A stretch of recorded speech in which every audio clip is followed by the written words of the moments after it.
Breaking news చూస్తున్నాం. Formula ఈ car రేసులో కేసులో బీఆర్ఎస్ వర్కింగ్ ప్రెసిడెంట్ కేటీఆర్కు సుప్రీంకోర్టులోనూ చుక్కెదురైంది. ప్రభుత్వ వాదనలతో అంగీకరించిన సర్వోన్నత న్యాయస్థానం ఆయన వేసిన స్పెషల్ లీవ్ పిటిషన్ను విచారణకు అనుమతించలేదు. దీంతో ఆయన తన పిటిషన్ను వెనక్కి తీసుకున్నారు. ఈ కేసులో తెలంగాణ హైకోర్టులో ఆయన వేసిన క్వాష్ పిటిషన్ తిరస్కరణకు గురైంది. దీంతో ఆయన హైకోర్టు తీర్పును సవాల్ చేస్తూ ఈ నెల 8వ తేదీన సుప్రీంకోర్టులో ఎస్ఎల్పీ వేశారు. అయితే అంతకుముందే కేటీఆర్ గనుక సుప్రీంకోర్టును ఆశ్రయిస్తే తమ వాదనలను వినాలని తెలంగాణ ప్రభుత్వం ఏసీబీ తరపున కేవియట్ పిటిషన్ వేసింది. దీంతో ఆ పిటిషన్పై వాళ్ళ జస్టిస్ బేలా ఎం త్రివేది, జస్టిస్ ప్రసన్న వర్లే ధర్మాసనం ఇరువైపులా వాదనలు వింది.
ఇక ఇరువైపుల వాదనల అనంతరం సుప్రీంకోర్టు కీలక వ్యాఖ్యలు చేస్తుంది. హైకోర్టు తీర్పులో తాము జోక్యం చేసుకోమని స్పష్టం చేస్తుంది. ఈ స్టేజ్లో క్వాష్ పిటిషన్ను అనుమతించలేమని తెలిపింది. దీంతో తమ పిటిషన్ను ఉపసంహరించుకుంటామని లాయర్ సుందరం కోర్టుకు తెలిపారు. ఇక ఇదే విషయానికి సంబంధించి మరింత సమాచారాన్ని మా బ్యూరో చీఫ్ కృష్ణమూర్తి అందిస్తారు. కృష్ణమూర్తి, చెప్పండి, ఈ తీర్పు ఒక రకంగా చెప్పాలి అంటే కేటీఆర్కు బీఆర్ఎస్ శ్రేణులకు మింగుడు పడే విషయంగా భావించవచ్చా? Thank you. నాకు ఒక రకంగా సుప్రీంకోర్టు ఇచ్చినటువంటి తీర్పు, ఈ ఫార్ములా రేస్ కేసులో ఇచ్చినటువంటి తీర్పు కొంచెం కేటీఆర్కు ఇబ్బందికరమని చెప్పచ్చు. కారణం ఏంటంటే ఇది ఏసీబీ విచారణకు హాజరయ్యారు. అంతకన్నా ముందు హైకోర్టులో ఏసీబీకి హక్కు లేదు, ఏసీబీకి సంబంధించిన ఎటువంటి దీంట్లో ఏం లేదు కాబట్టి, ఆధారాలు లేవు కాబట్టి ఏసీబీ కేసు నమోదు చేయడం అనేది తప్పని చెప్పేసి హైకోర్టుకి వెళ్ళారు. హైకోర్టులో కొంత ఊరట లభించింది. ఆ తర్వాత హైకోర్టు అరెస్టు చేయొద్దని చెప్పింది, కానీ కేసు విచారణ పురోగతి సాగించవచ్చు, కేసు విచారణలో ఎటువంటి ఆటంకాలు ఉండకూడదు, కేసు విచారణ కొనసాగించాలని చెప్పింది. అయితే చివరి క్షణంలో చివరి దఫా హైకోర్టు కేసును కొట్టివేస్తూ విచారణ కొనసాగించవచ్చు అని చెప్పిన నేపథ్యంలో సుప్రీంకోర్టు వెళ్ళేటువంటి కేటీఆర్ సేమ్ అదే నిర్ణయం మరోసారి సుప్రీంకోర్టు స్పష్టం చేసింది. అయితే సుప్రీంకోర్టులో జరిగినటువంటి వాదనల సందర్భంగా ప్రతిపక్షంగా కేసీఆర్ ఉన్నాడు కాబట్టి ఆయన కావాలని వేధింపులు గురి చేస్తున్నారు అని చెప్పేసి ఏదైతే సుప్రీంకోర్టులో దవే వాదించారో దాంతో సుప్రీంకోర్టు కూడా కొన్ని వ్యాఖ్యలు చేసింది. ప్రతిపక్షంగా ఉన్నప్పుడు వేధింపులు వస్తున్నాయి, ఖచ్చితంగా ఎదుర్కోవాల్సిన అవసరం ఉంటుంది, దాంట్లో తప్పే ఉంది అని చెప్పారు. ఆధార్ లేకుండా ఏసీబీ కేసు బుక్ చేయడం ఏంటి, ఏసీబీ ఆధార్ ఉండి బుక్ చేసిందా లేకుండా బుక్ చేసిందా, దర్యాప్తు అయితే కొనసాగించాల్సిన అవసరం ఉంటుంది. దర్యాప్తు కొనసాగించేది మీకే అభ్యంతరం, దర్యాప్తు కొనసాగనివ్వండి. ఆధారం ఉంటేనే కదా కేసు నమోదయ్యేది, భవిష్యత్తుగా కార్యాచరణ సిద్ధమయ్యేది. లేదు అంటే మీరు క్లీన్ చిట్గా వస్తారని చెప్పేసి సుప్రీంకోర్టు కీలకంగా వ్యాఖ్యలు చేసింది. ఈ నేపథ్యంలో కొంత అంటే కేసీఆర్ ఏదైతే ఏసీబీ నుంచి తప్పించుకోవాలి, ఏసీబీ కేసును ఎదుర్కోకూడదు అని ఏదైతే భావించారో అందుకు విరుద్ధంగా రావడం కొంత కేటీఆర్కు ఎదురు దెబ్బ అని చెప్పచ్చు. అదేవిధంగా సుప్రీంకోర్టులో క్వాష్ పిటిషన్ ఉపసంహరించుకున్నటువంటి కేటీఆర్ తిరిగి మళ్ళీ మేము హైకోర్టుకు వెళ్తామంటే కూడా కేటీఆర్ ఒప్పుకోలేదు, సుప్రీంకోర్టు ఒప్పుకోలేదు. ఖచ్చితంగా హైకోర్టు కూడా వెళ్లేందుకు వెళ్ళలేదు ఖచ్చితంగా అని చెప్పిన నేపథ్యంలో ఇక ఆయనకు ఏసీబీ విచారణ ఎదుర్కోవడం తప్ప మరో దారి కనిపించడం లేదు నాకు. అదేవిధంగా రేపు ఈడీ విచారణ కూడా కేటీఆర్ హాజరవలసిన అవసరం ఉంది, హాజరవుతారని కూడా అంటా ఉన్నారు.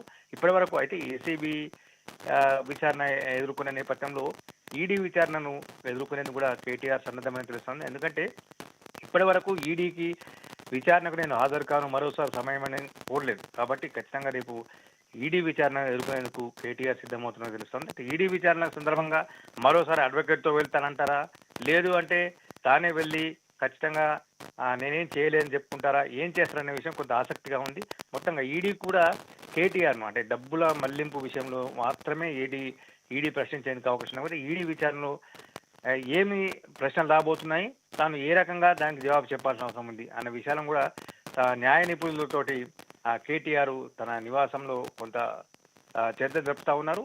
ఇటు సుప్రీంకోర్టు కొట్టివేయడం, పిటిషన్ కొట్టివేయడం, తర్వాత ఈ తాజాగా ఈడీ విచారణ ఎదుర్కోవడం, ఈ రెండింటి విషయంలో ప్రస్తుతం కేటీఆర్ దృష్టి పెట్టారు. మొత్తంగా చూస్తూ ఉంటే కొంత ఏదైతే ఈడీ విచారణకు సంబంధించి తాను సహకరిస్తే కేటీఆర్ తన పరువు కాపాడుకున్నట్లుగా తెలంగాణ ప్రజానీకానికి ఒక మంచి మెసేజ్ ఇచ్చే అవకాశం ఉంది. అలా కాకుండా తను ఇదివరకులాగానే మళ్ళీ ఒక డిఫరెంట్ డ్రామా లాగా క్రియేట్ చేస్తే తన యొక్క పేరు మరింత బద్నామయ్యే అవకాశం లేదంటారా?